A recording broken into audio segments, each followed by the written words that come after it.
சீரியல்களின் full எபிசோடுகளை Sun டிவியில் ஒளிபரப்பான உடனே எக்ஸ்க்ளூசிவாக சன் நெக்ஸ்டில் மட்டும் ஃப்ரீயா பாருங்கள். கிணறதா தாண்டி இருக்கோம், முழுசா இன்னும் தாண்டல.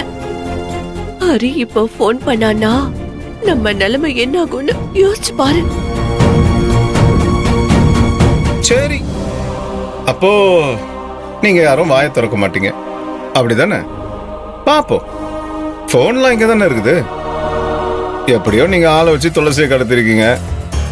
அவன் என்னாச்சு ஏதாச்சுன்னு சொல்றதுக்காவது போன் பண்ணுவான். அப்போ நீங்க மாட்டுவீங்கல்ல. இப்ப பாத்துக்கலாம். நான் சொல்லி வாய மூடல, அதுக்குள்ள அவனே சொல்லிட்டான் பாரு. நானா கண்டுபிடிக்கிறதுக்கு முன்னாடி நீங்களா வாயை திறந்து உண்மையை ஒத்துக்கிட்டீங்கன்னா துளசியை மட்டும் காப்பாத்திட்டு உங்களை விட்டுருவேன். அப்படி இல்ல நாங்க இப்படிதான் வாயை மூடிட்டு இருப்போம்னு நீங்க முடிவு பண்ணீங்கன்னா அப்படியே இருங்க. நீங்க வாயை தர காட்டி என்ன, போன் தான் இங்க இருக்குல்ல, அது காட்டி கொடுத்துரும். அதுக்கப்புறம் என்ன நடக்குங்கிறது உங்களுக்கே தெரியும். அந்த தண்டனையில இருந்து தப்பிக்கணும்னா நீங்களா வாயை திறந்து உண்மையை சொல்லிடுங்க. அடப்போடா பாத்துக்கலாம், நாங்க இப்படிதான் இருப்போம், என்ன நடக்குதோ நடக்கட்டும், நாங்க எப்படியாவது வெளியில போயிடுவோம்னு கனவு கூட காணாதீங்க. நீங்க இங்க இருந்து வெளியில போகணும்னா பணமா தான் வெளியே போகணும். பொன்னி, உண்மையை ஒத்துக்கிட்டு நாம போய் வீரசிங்கம் கால்ல விழுந்துடலாமா? சும்மா இருச்சுதே, எதையாவது வளராத. என் அப்பா வெளியில தான் இருக்காரு. அவர் எல்லாரும் ஹரிக்கு போன் பண்ணி உஷார் பண்ணிருப்பாரு. அவன் நமக்கு போன் பண்ண மாட்டான். ஒண்ணு நீங்க உண்மையை சொல்லிடுங்க, இல்ல உங்க போன் உண்மையை சொல்லிடும். அது வரைக்கும் இங்க இருந்து யாரும் ஒரு அடி வெளியில கால் எடுத்து வைக்க முடியாது. மீறி வைக்கணும்னு நினைச்சீங்க குணமா தான் போகணும்.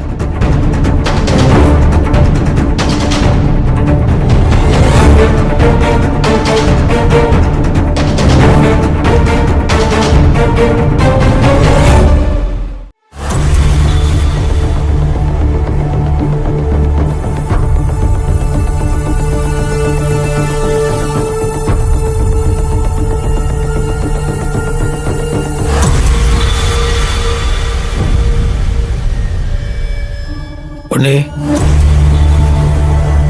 பொன்னி, நீ வருத்தப்படாத, எதை பற்றியும் யோசிக்காத. நான் நம்புறேன், எனக்கு உன்னை பற்றி தெரியும். நீ எதுக்கு குட்டிமாவை கடத்த போற? நான் எந்த அளவுக்கு உன்னை நம்புறேனோ அதே அளவுக்கு சாரும் உன்னை நம்புறாரு. ஆனால் சாரை பற்றி உனக்கு தெரியும் இல்லை, அவர் நேர்மையானவர், எல்லாத்தையும் விசாரிக்கணுன்றதுக்காக தான் இந்த மாதிரிலாம் பண்ணிட்டு இருக்காரு. எங்களுக்கு தெரிஞ்ச உண்மை மற்ற எல்லாருக்கும் தெரியணும் இல்லையா? அதுக்காக தான். நீ எதை பற்றியும் யோசிக்காத. ஆ,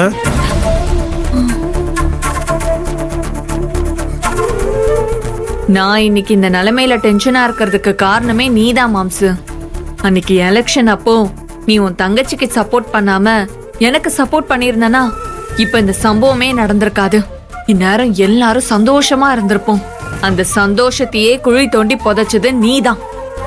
தங்கச்சிய கடத்திட்டாங்கங்கிற கவலையில நீயும், ஹரி போன் பண்ணி என்னை மாட்டி விட்டுருவானோங்கிற பயத்துல நானும் இந்த ராத்திரி நேரத்துல போலீஸ் ஸ்டேஷன்ல காத்துட்டு இருக்கிறது உன்னாலதான்.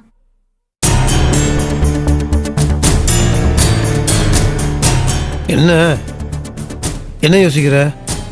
என்ன சந்தேகப்பட்டு விசாரிக்க கூட்டிட்டு வந்துட்டாங்களேன்னு நான் கவலைப்படல. துளசி எங்க எப்படி இருப்பான்னு நினைச்சுதான் நான் கவலைப்பட்டு இருக்கேன் மாம்சு. அப்பா என்னமா நடிக்கிறா? நாமளே இவகிட்ட நடிப்பை கத்துக்கணும் போல.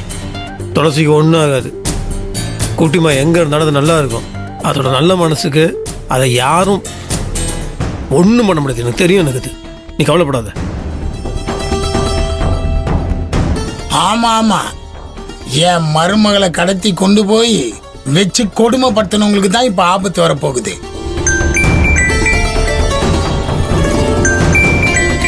பாத்தியா, மணி அடிக்குது.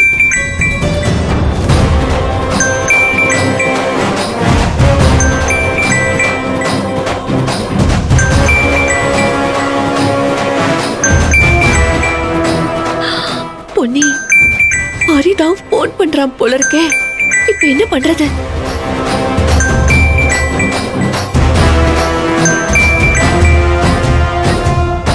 ஹலோ பொன்னி,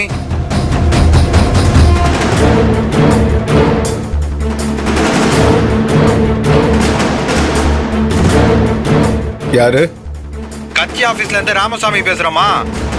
துளசியை காணோன்னு ஊரெல்லாம் பரபரப்பா இருக்கு. ஏதாவது தகவல் தெரிஞ்சிச்சாமா? தெரிஞ்சா வந்து சொல்லுங்கம்மா.